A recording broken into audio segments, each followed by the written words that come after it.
شہیدوں وفا کی تصویروں تمہیں وطن کی ہوائیں سلام کہتی ہے، پیارے حق کے شہیدوں۔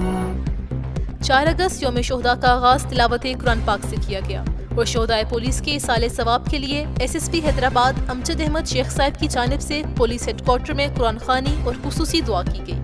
آپ نے یادگار شہداء پر پھولوں کی چادر چڑھائی اور شہدائے پولیس کو خراج تحسین پیش کرتے ہوئے سلامی دی گئی۔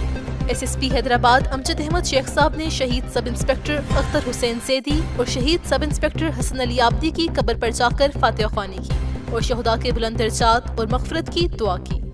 ایس ایس پی حیدرآباد نے آج کے دن کی مناسبت سے کہا کہ آج کا دن شہدائے پولیس کی یاد میں منایا جاتا ہے جنہوں نے ملک و قوم کے لیے اپنی قیمتی جانوں کا نذرانہ پیش کیا۔ ایس ایس پی صاحب نے مزید کہا کہ ہمیں اپنے تمام شہداء پر فخر ہے۔ ہم سلام پیش کرتے ہیں ان ماؤں کو جن کے رخت جگر نے اپنی جانوں کا نذرانہ پیش کر کے سندھ پولیس کو سربلندی بخشی۔ دعا ہے کہ اللہ تعالیٰ تمام شہداء کی مغفرت و بخشش فرمائے۔